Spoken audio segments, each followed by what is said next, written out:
Mkurugenzi, a group of Nigerians in the US walikaa chini wakapanga mikakati hatari. Na baada ya kupanga mikakati wakapiga execution moja hatari.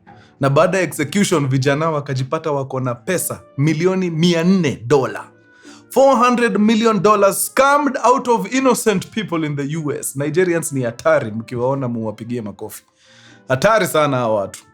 So after that big payday, vijana wakajiita kando, akina Nwangu wakajiuliza tutafanya nini na milioni 400. Wakajiambia first order of business, lazima tuende kwa area ya ibada, tupige ibada. So wakaenda strip club. Pale strip club wakapata kuna shakwisha wako pale, wako kazi mbaya sana. Wakadansiwa hapo. Nigerians wakasema hapana, wacha tuende tufanye huduma ya nyumbani. Hapa kwa ibada kidogo tricky. So wakabeba shakwisha mmoja, wakakimbia na yeye wapi? Kwa hoteli, mahali walikuwa wanaishi mazee, wakikula unono. So pale kwa hoteli bana, shakwisha ni kama sijui alipandisha bei ama kulienda namna gani. Nigerians wakasema hiyo pesa naye ni nyingi, atulipi. Nikashindwa, uko na milioni $400. Kwani huyu shakwisha ameitisha how much? Unajua hata ukimpatia milioni moja mzima bado uko na 399 million, na niko sure hakuitisha 1 million.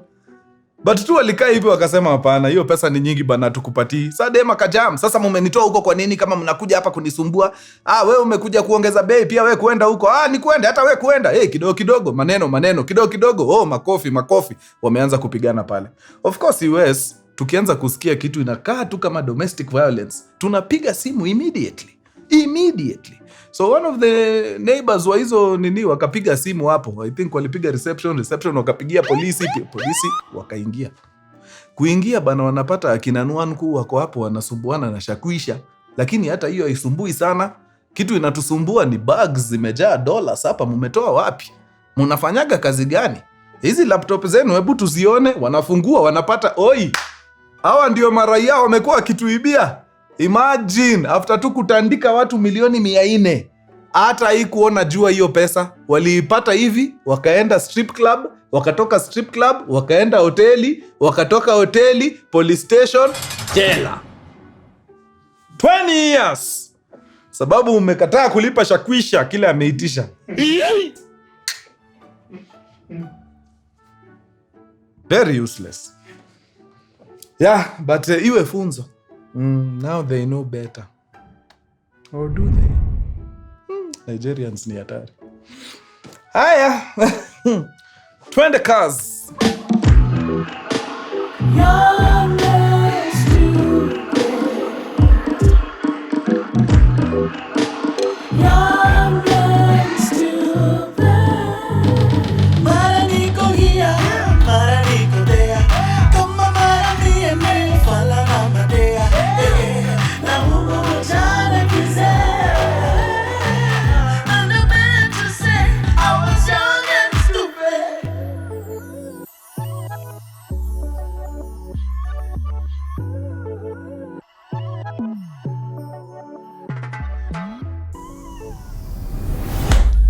Mkurugenzi, my man, young and stupid, fresh out the kitchen man. Na kabla sijaingia kwa stories za leo, matisho ziko kama kawa, mkurugenzi.co.ke, ingieni pale. By the way, waganaona mkichungulia pale nini mkibeba. I love it. Asanteni kwa kutuweka mjini jo. Okoteni machi yenu safi. Nyingine wewe mzito inakam, so tulieni tu hivyo ama namna gani wadau? Hapo sawa. Now, hii story ya leo wadau, wacheni tu niseme ukweli, ni story ambayo imenikwaza kidogo. Na kabla nianze, nataka tu niongeleshe marafiki zangu sana. Ni watu tunakutanaga hapa kwa streets, tunaongea, tunacheka, tunafurahi. Ni watu ambao not once, not twice nimekaa kwa hii kiti na nikawatetea. Hata wakati saa ingine PR inaenda mrama kidogo, mimi nimesimama nao nikisema hao watu ile kazi wanafanya ni calling. Hiyo si kila mtu anaweza. Saa zingine tuwa extendie tu grace kidogo. Sababu majority of them wako sawa kabisa. Kuna only a few bad apples ambao wanaharibia wengine. Na sasa leo nataka niongelele hao bad apples, because kuna vitu wanafanya na hazifurahishi hata kidogo. Ladies and gentlemen, today I want to address our lovely police officers. Sema kimeumana. waangwana, kuna wengine wenu wanachoma. Kenyans tunajulikana sababu ya our spirit of good neighborliness. Sisi ni watu ambao waga tunajali maslahi ya wenzetu, lakini that small fraction of bad apples in your service, in your organization, itafanya hii mambo ya good neighborliness itaisha. Because now we are seeing a rise of very kind-hearted people being punished for doing good things. Kwa mtu simu yake iko on, nashindwa ni nani huyo. Kama kuna kitu wa Kenya tunajulikana na sisi ni watu tunajulikana for good neighborliness. Sisi ni watu ambaye we are concerned about our brothers and sisters. Tukiona mambo inaenda mrama pande hii, we are quick to come through for these people. Lakini kuna a group of police officers ambao watakuwa very detrimental to that culture. Because people have gone out of their way to assist other Kenyans. And eventually, they end up being punished for assisting other Kenyans. Sijui kama mulisikia story ya mjamaa akidrive kwa highway, akienda shughuli zake very important, akakutana na Mkenya amegongwa na gari, akawachwa hapo kwa barabara. Out of his good heart, akapark gari kando, akaenda akashughulikia huyu Mkenya, akambeba, akamweka kwa gari yake, akamkimbiza hospitali. Do you know, ile tu roho safi ya kukalisha mgonjwa hapo mpaka polisi wafike, ahakikishe mgonjwa ako in safe hands. Police officers walimshika na wakaimpound gari yake. And he was traveling, alikuwa anaelekea mahali. Safari karibu hata kama iliharibika, sababu gari ilipelekwa police station, ikakaa huko. He had to cough some money ndio aweze kupatiwa gari yake. Someone who was doing it out of his, the goodness of his heart. Hizi story nimezisikia sana. In fact, wacheni niwapigie moja.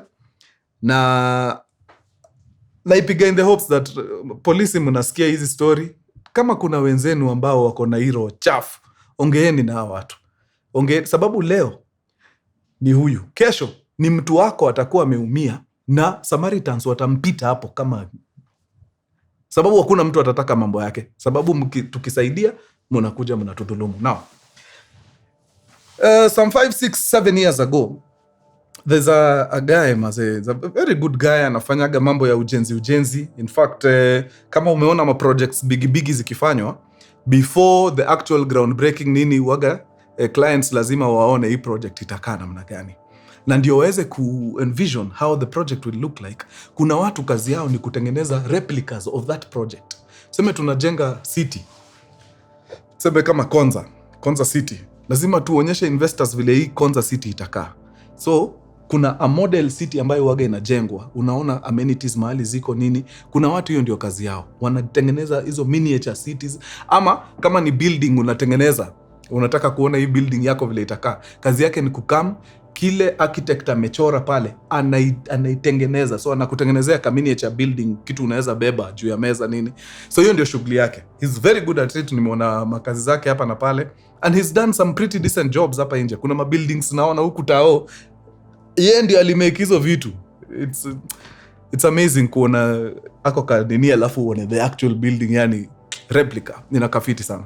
Now, this guy waga ana-import some of the materials, anatumia kufanya hiyo kazi, but there are some materials anazichukuaga hapa locally. Kuna mashops ziko hapa Kirinyaga Road, unaweza pata some of those materials. So once in a while utampata hizo area za Kirinyaga Road sana akirestock ile materials za kujenga.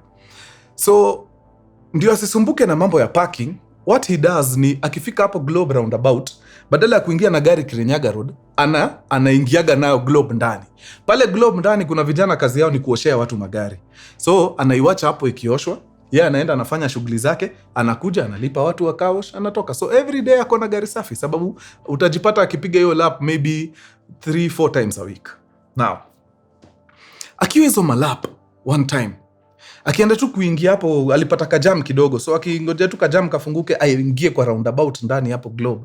Akaona katoto kwa mtaro. Katoto kamevuta gum, kameririma hapo. But mtoi anaka, first of all, hakai mchafu ile design tumezoea street kids wengine wanaka. Number 2, ni mdogo bana. Mtoi akienda sana maybe miaka 7. So akajiuliza, mtoto kama huyu ni nini inaweza kuwa imemleta hapa aki? juu he doesn't look bad, like hata physically akai ni kama ameumia sana. So huyu lazima akue ni fresh hapa, huyu hajakaa hapa sana kama wenzake. So hiyo alijipata akifikiria huyo mtoi sana. So before jam ifunguke akasema, you know what, wacha nimuongeleshe nijue shida ni gani. Akamuita, kijana sasa. So kijana kwanza akaona anashtuka, akaficha gam. Unajua hiyo gam watakagi watu waga wanawakataza sana, so akaificha. Akaambiwa, no, usiogope, kuja tuongee kidogo. So kijana akakam, akaulizwa, unasikia njaa? Nasikia njaa. Unataka chakula? Mimi nitakununulia chakula ukitupa hiyo glue. Until nione umeitupa imeenda kabisa, ndio nitakununulia chakula. Na katoweka kacomply, kakaenda kakachukua hiyo glue kakaitupa huko mbali. Then kakarudi. Jamaa akamwambia ina mambo.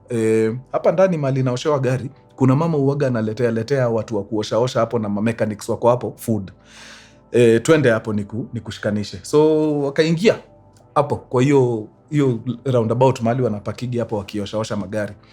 Na kidogo ule maadhe akatokea. So jamaa kabonga na mamek hapo wakiwauliza juu mtoi. Mamek hapo na watu wakawa wakamwambia, mtoi tunamjua, amekuwa hapa for some time, waga anatembea hapa nini. Ni mtoi tunajua sana. Okay. Ule maadhe wa food akakam, jamaa akamwambia ni aje cheki mtoi mazee sijui amejipata hapa aje, but mimi nataka nimrahisishie maisha kidogo as tunafikiria ni nini tutamfanyia. So every day wewe ukiletea watu wakao chakula, kuaga unasavu mtoto pia. Then at the end of the week unanihesabia bili yangu ni how much. So madam akamwambia sawa kabisa, hiyo iko sawa. Huyu kama mtoto wangu huyu nitahakikisha ako sawa. Wewe usijali. Wewe mwisho wa wiki nitakuwa tu nakupanga. And he was a very honest mama. Mpaka zile time mtoi yako anapatikanaga, alikuwa anaambia jamaa, hii siku na hii siku mtoi yako come, so siku msafu, so ndio kwa maana bili yako iko kidogo nini. So ikakuwa hivyo, but umse hii kitu inamsumbua. Anashindwa mtoto. Mtoi ni wa wapi, tunaweza msaidia aje atoke hapo. So ilimsumbua sana. So akapotea kidogo sababu ni mtu yu travel sana, ako China, sijui ako wapi nini. So alipotea kidogo for kitu kama 2-3 weeks. Kurudi anauliza wale watu wake, na mtoi anakujaga kudishi. Mtoi amekuwa akikuja once. I don't know, sijui ni wapi aliendaga.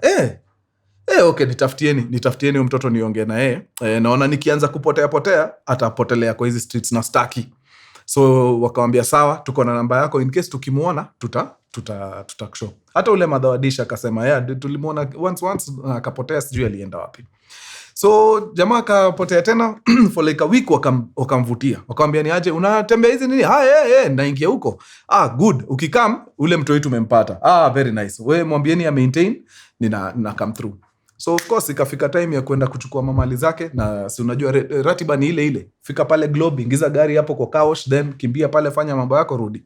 So akiwa pale ndio kakijana kanatokea. Alikuwa amebaiwa na mtu viatu fiti sana, lakini sasa akirudi ako na kiatu moja, hiyo nyingine imeibiwa. So hiyo kwanza ikasementio kitu ya mtoi hapana, mtoi hafai kwa street. So akaanza kuinterrogate mtoi, home ni wapi? Akasema kwao ni place inaitwa Kware, hizo side za Rongai. Okay. Na tukiingia hizo area za Kware utajua home. Kabisa. Nikiingia huko nitajua. Okay. Sawa. Wacha nijipange nikupeleke mtaa. Sawa. Sawa. So akagrifiti mpaka akashoa. So akaosh ni aje mtu inataka nichangamke nimpeleke. Wacha niende kwanza ni show mama. So akaenda mtaa akaambia wife ni aje kuna katoi na kaona pale kwa street. Na mtu yafai kwa street maze. Mimi nataka nimpeleke nyumbani. Na mama akaingia box deadly akasema ya 7 years. Huyo hafai kwa hapo. Huyo atolewe hapo, arudishwe mtaa. So wakaagri sawa, iko fiti, wakajipanga poa. Madam akaambiwa enda Gikosh, tafuta manguo nini, ndio at least tukimtoa pale street asiende tu mkono tupu, aingie home at least na nguo za kuvaa, vitu kama hizo. So madam akaingia Gikosh akatafuta maluku safi nini. Jamaa akaingia wapi? Akaingia pale Tao. Pale Tao si kijana ako pale. By the way ile time alipata kijana ameibiwa kiatu, ilibidi aingie shop kwanza akamtafutia tu Crocs tuzuri nini.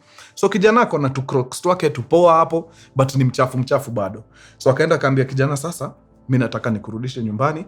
Hii maisha ya hapa wewe ni mtoto mdogo sana kwa street. Na kijana akafurahi sana akasema iko sawa nipeleke home. So akachukua kijana akamuingiza kwa gari akampeleka home kwanza. Hakumpeleka kwa kijana, alimpeleka kwake. So akampeleka home, Akapata madama shachangamkia, nguo ziko sawa.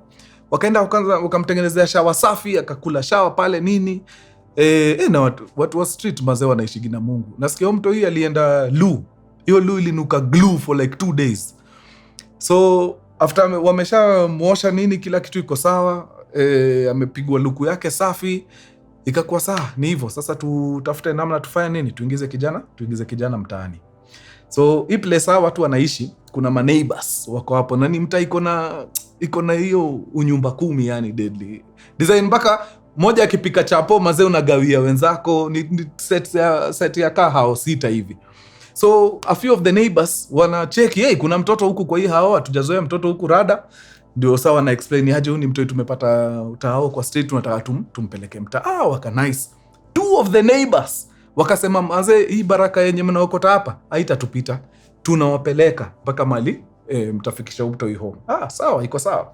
So kulikuwa na the guy, the wife, the kid, one neighbor rafiki ya the guy na another neighbor rafiki ya wife wake. So walikuwa watu 5.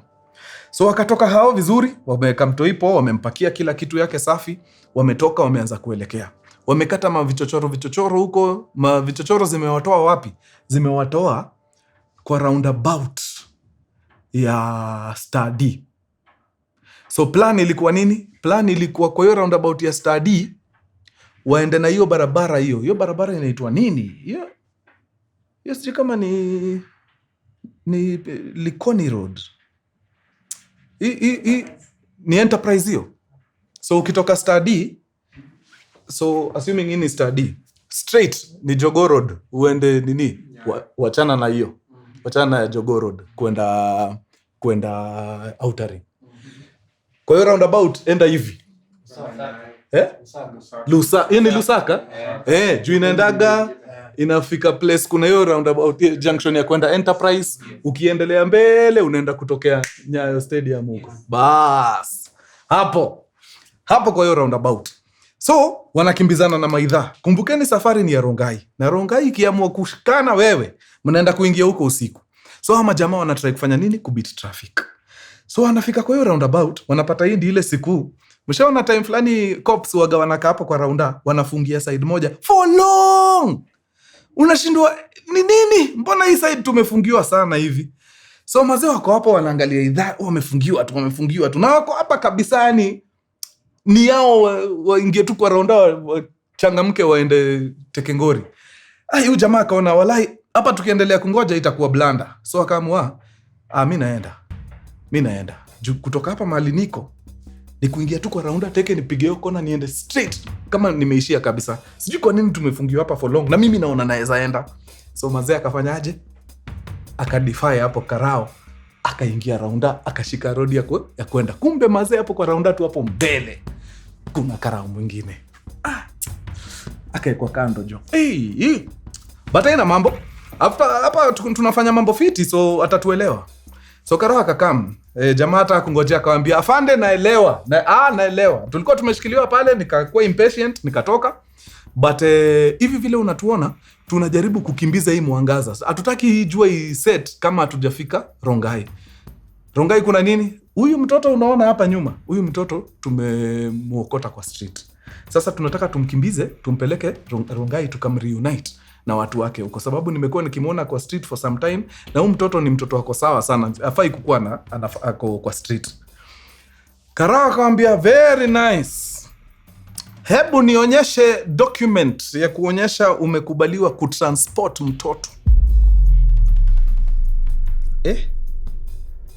Nafaa hata nitoe hiyo document wapi? Very nice, nyinyi ndio tumekuwa tukitafuta. Ingia. Nani? Shuka, enda kwa kiti ya nyuma huko. Kaingia ndani. Haya, station, very fast. Twende station. Nyinyi mnataka kuona siku mrefu sana nyinyi. So akashindwa si tunafanya tu twende station. Wakaenda stage. Jamaa nje yote ana explain, anasema mzee mtu huyu muonaga pale nini, si tuna try tu kumsaidia. Hata hatukujua kuna procedure ya kufuata. Juu sisi ametuambia mtaani ni place XYZ, si tunampeleka tu twende station. Haya, wakaenda stage, wakafika. Kufika stage, gari wakaambiwa shuka, wachana nayo hapo. Kifunguo lete. nyinyi ingieni hapa kwanza tuandike mashtaka yenu kabla muingie ndani. Okay, sawa. Na ule mwenye amewashika aka hand over kwa mjamaa mwingine na akaenda. Huyu mjamaa mwingine ni wakifua tu. Kakuja, nyinyi ndio mtaona siku mrefu nyinyi. Mtu atoe viatu, mshipi, kila kitu, mnaingia ndani. Watu kama nyinyi tunawajua sasa. Watu kama sisi bana, sisi ni watu tuko na career zetu, tunaendeleza maisha yetu fiti. Hii tu ni kitu ya kujitolea, tulikuwa tumejitolea. Usijaribu kuniambia kitu. Nyinyi mnataka kuona siku mrefu sana. So jamaa akaambia wenzake, cheki, hawa naelewa hii game wanacheza. Wanataka kutuchachia ndio tuingize njeve, tuingie kwa mfuko, tutoe ganji. Sasa kama kuna kitu watufanye ni kutoa pesa. Hiyo naye tufanye, sababu sisi tunafanya kitu ya kusaidia.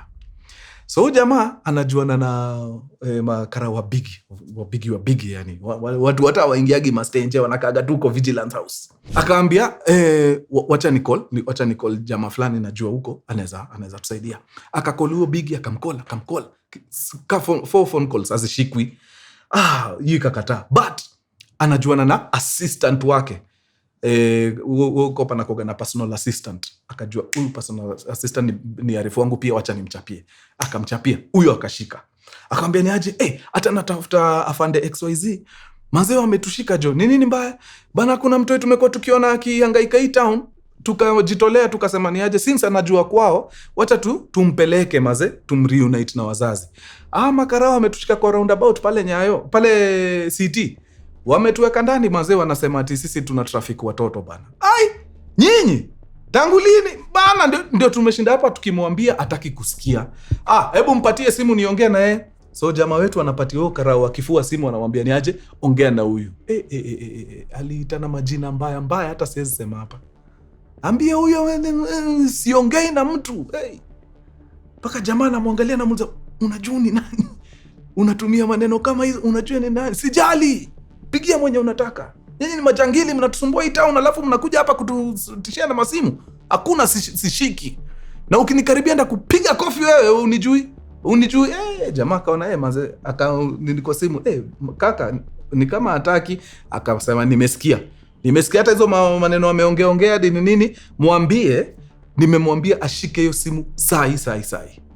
Akarudisha akamwambia ni aje, amesema kama unajua what is right, shika tu hii simu. For the first time huo karao akaona maybe huyu anaweza kuwa anajua mtu, akachukua hiyo simu. Hello? Nasikia umeshika majamaa hapo, ni nini mbaya? Hawa watu tumekuwa tumewa track for months. Tukale sting operation leo tukamwayo. Sting operation? Umenishika kwa raunda juu nimepita tu raunda. Sting operation? Ati mumetutafuta for how long? Tumewatafuta for months. Leo tukale sting operation tukawanasa hapo. Wanaingia ndani. Hata mupige masimu wapi wanaenda ndani hawa. Jamaa akasema okay, ni sawa. Haina mambo. Sawa, wewe fanya kile unajisikia, na simu ikarudishwa. Sasa majamaa sasa ni kuanza kuharakishwa. Nilisema viatu mshipi mtoe. Dakika hiyo deputy OCS anaingia anapata gari hawa mali imepakio imeblock watu. Anakuja anauliza, nani hawa wamepark gari hapa wameblock watu? Ule mjamaa wa kifua, hawa majangili ndio nimewaweka hapo. Hawa ni red zone hatari. Ni kina nani hawa? Hawa ndio wamekuwa kidnap watoto Nairobi. Tumele sting operation, tumewapata hawa hatari hawa. Hawa ni watu wanafaa wakuwe ndani, wafunguliwe mashtaka, waingie ndani 30 years. Kwani tutapoteza watoto mpaka lini? Siasa okay. Bas, waingie ndani bas. Kama mambo iko hivyo, wacha waende. Jamaa anatry kuambia OCS mazee, hapana jo. Mimi hakuna kitu. Mimi nilikuwa natry kusaidia huyu mtoto. Hawataki kusikia. Now, ule mjamaa ambaye ni assistant wa ule police mbigi ameona sasa hii situation ni tricky. Ameenda mazee, ametoa huyo. Kumbe ule bosi yako anashika simu juu alikuwa kwa meeting. Akaingia kwa hiyo meeting ndani. Akaenda akamnongana. Bedhe ni kopu mnajua. Ni kopu mmeona sana kwa TV. So sitaki kumtaja. Mnamjua. Akaenda kwa masikio akamwambia ni aje. Mazee wale wasee wetu wanaingizwa ndani. Kwa nini? Ati wana kidnap watoto huku mazee. Tangu lini? Kuna nashuku tu ni watu wetu tu wanataka kuwasumbua hapo. Akamaliza hiyo meeting hapo, akamwambia ni aje kutoka hapa, endeleeni, wacheni nishughulikie 1 ni kama. So huyu bigi ikabidi atoke meeting, ameenda akacall huyu jamaa wetu. Jamaa akamwambia ni aje mazee, wasee wamenishika hapa, wananigeuzia mambo ya trafficking tena. Nashindwa hiyo imetoka wapi jo? Mimi walinipata tu na infraction kadogo kwa traffic. Mimi nilikuwa hata nakaa tumalizane, washanigeuzia mtoto. Na huyu ni mtoto nimeona akihangaika town, na ni mtoto tunaweza reunite na familia. Akamwambia ina mambo, wacha, I am on top of things.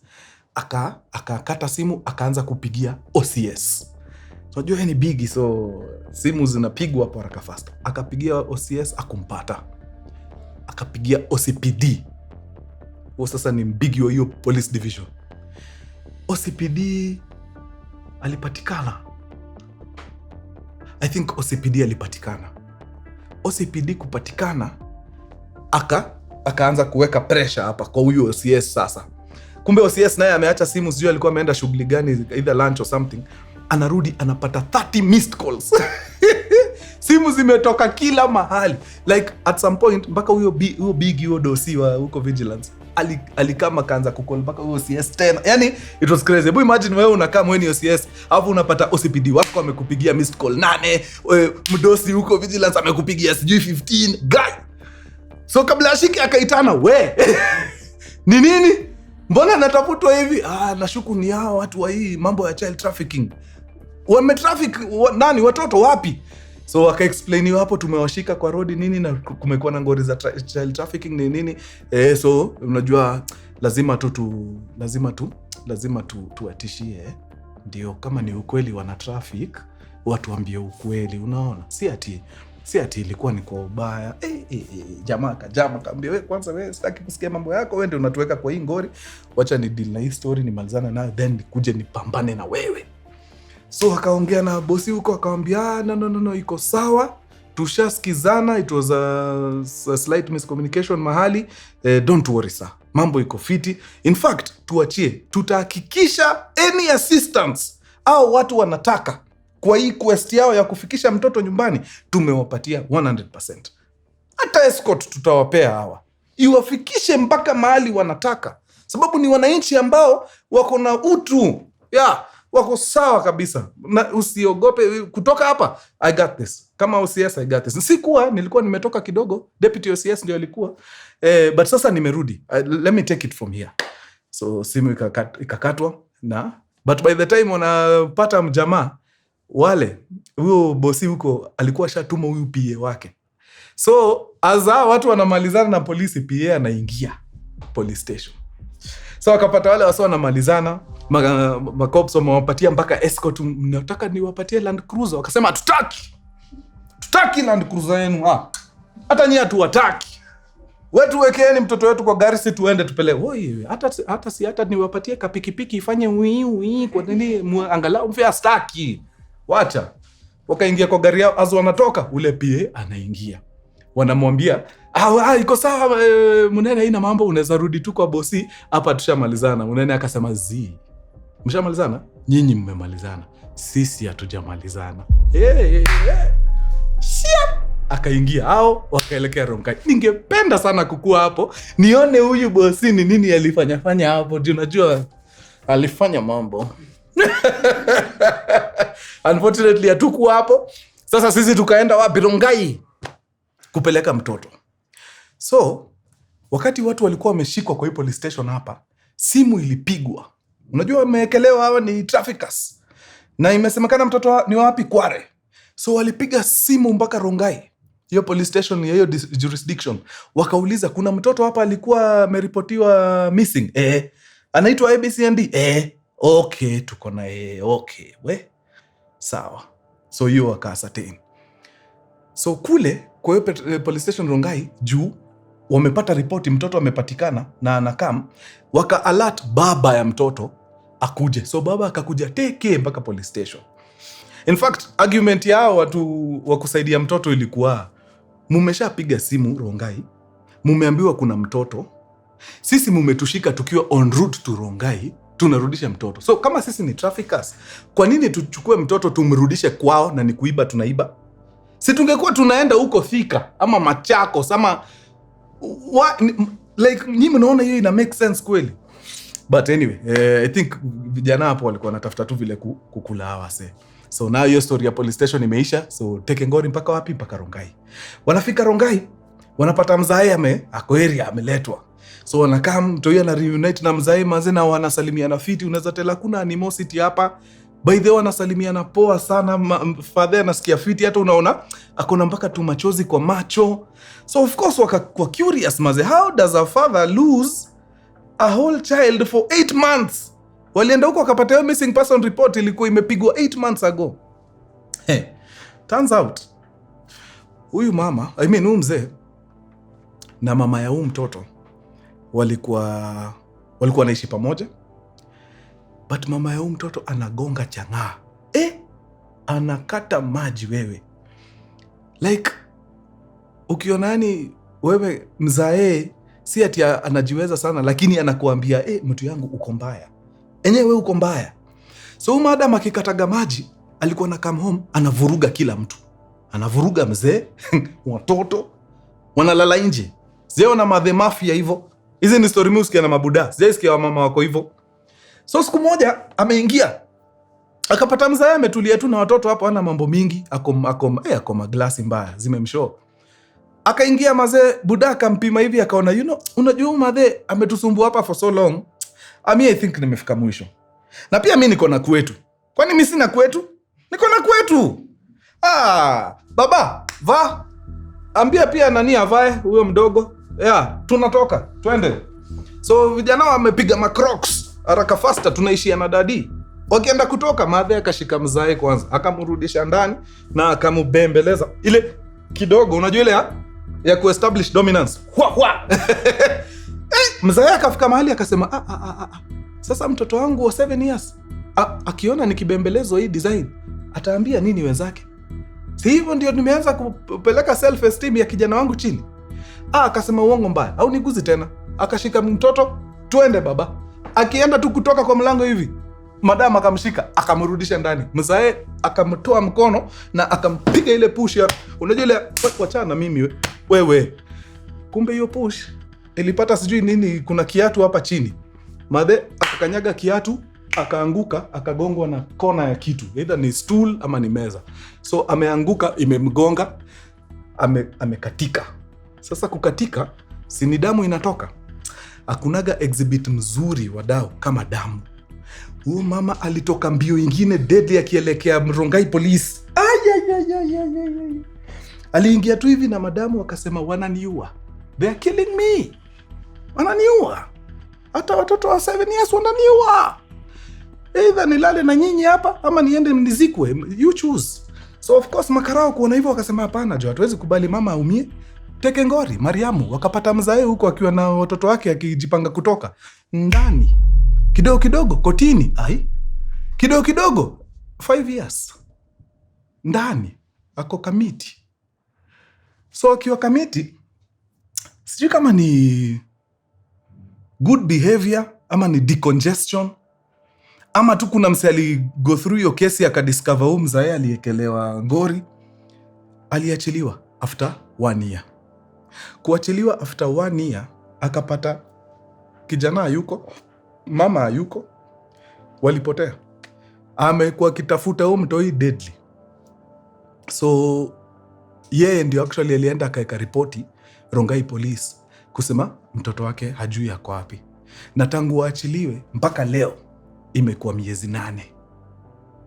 So hizo 8 years actually no, ilikuwa less. Haikuwa miezi 8, ilikuwa less. Ilikuwa miezi 8. Juu ni tangu waachiliwe. Na mtoi amekuwa kwa street 8 months pia. So finally wakakuwa reunited. Hiyo story makarao sasa wakapatiwa vizuri from the dad's perspective nini. Na ikasemekana I think inaitwa restraining order. Mama amewekewa sababu ameonekana pia yuko of sound mind. Actually hata sijui kwanza huyo mama kama amerudi, I don't know. Sijui mambo yake inaendeleaje. But finally the kid and the father were reunited. Bas, na wakaenda home, happy family. Kuwekelewa ngori ya trafficking, ilikuwa a very good ending to a hectic day. Ilikuwa siku moja ilikuwa imeamua kwenda south, lakini all's well that ends well. Yeah. Na hivyo ndio walifunga shughuli na wakapata baraka zao za hiyo siku. Yeah. So nimesema hii story wacha niipige juu kuna kamtindo nimeanza kuonaona mazee, kuna maofisa tu mambo yao haiko sawa, na kuna tu watu hawana utu. Like wewe uko willing kuona mtu akienda ndani for a very long time. Unajua ngori ya mtoto inakupeleka ndani miaka 30. Na wewe unajua vizuri hakuna kitu kama hiyo msee amefanya, lakini juu ya tamaa ya pesa. Actually kuna case ili happen, sitasema ni police station gani, lakini story mkiiona nyinyi watu wa hiyo station mnajua ni nyinyi naongelea. Kuna police station mmoja wenu walishika jamaa, akampata na roll moja ya kaka something. Hapo kwa kiti ya nyuma akatupa bag na akatupa kasashe ile ingine nyeupe, ile watu wa mnajua hiyo nyeupe. Na wakageuzia jamaa. Ni aje? Escobar! El Chapo, wewe! Jamaa anashindwa hii imetoka wapi bana? Kangu ni haka. Either utulambishe ama. Sasa jamaa juu hakuwa na do, akajaribu kuwabembeleza, wakakata kidogo. Ai, si yako stenje. Kidogo. Ameandikiwa. Kidogo. Ako kotini. Guys, alipigwa 25 years. Sababu mtu aliplant vitu hapo ndani. Mungu ni mwema. Juu mabeste wa huyu jamaa walianza kumpigania.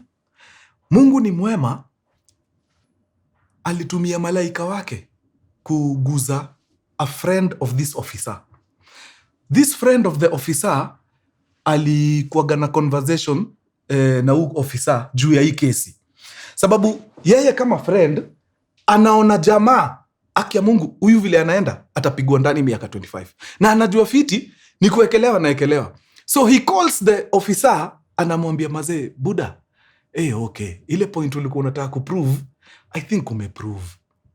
Withdraw to your case ya ujamaa. Unajua kuwa hizo vitu si zake, wewe ndio uliweka. Withdraw to your case, asiende ndani. Mazee msee akienda ndani anapigwa 30 bana. Ule ofisa akarespond akasema hapana. Si nimemwambia nikanje akakataa. Wacha nimuonyeshe nani ndio baba. Hiyo conversation ikaisha. Vile jamaa ameenda amepigwa ndani 25 years. Watu wa huyu jamaa, mabeste wake na jamaa na marafiki wa huyu mwenye amewekwa ndani, wakakuja kujaribu kuinvestigate, wakapata nani? Rafiki ya huyu ofisa mwenye aliseti jamaa. Na sijui God aliwakutanisha aje, but walianza kuongea. Jamaa akawaambia ngoja first. Unajua nilipigia huyo ofisa simu nikitrai kumwambia wachane na hii kesi, akani dismiss. But kuna setting na kuaga nimeweka kwa simu yangu, calls zinakuaga recorded. Hebu niende niangalie hiyo simu. Situmii hiyo simu siku hizi, nimeiweka mahali pengine, but sijaitupa iko. Hebu let me go nione kama naweza pata hiyo conversation. Manze alienda akaingia hivi juu alikuwa wako na mpaka date ya hiyo conversation. Akaiscroll, akaipata, akaiplay, akasikia kila kitu vile huyo jamaa alikuwa anasema, nilimwekea ndio ajue mimi nini, yote iko hapo. Akaenda akawapatia hiyo evidence. Akamwambia ndio hii, mimi sijui vile mtakacheza juu kesi ikishafungwa mkiappeal amwezi ongeza evidence mpya. Lakini juu ni Kenya, nyinyi jueni vile mtakacheza. Hii evidence ifikie nani? Judge. Family and friends wakangangana, wakaenda somehow. I don't know what they did, but somehow. Judge alisema hiyo kesi anataka kuisikiza afresh. Kesi ikisikizwa afresh inamaanisha nao tunaweza weka evidence mpya.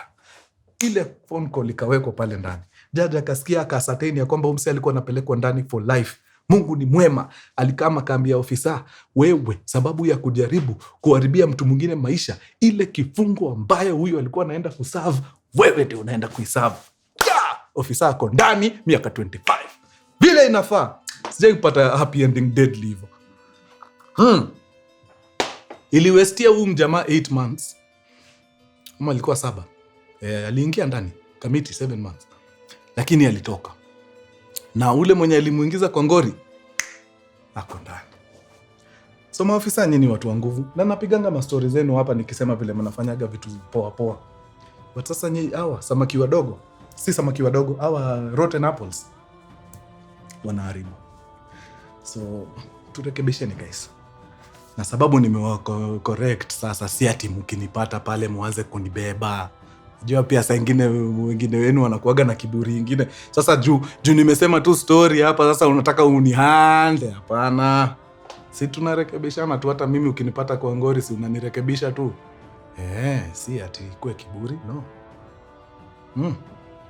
Acha nifungie hapo guys. Imekuwa true. Nyinyi wa nguvu. Round 2. Adios muchachos. Peace.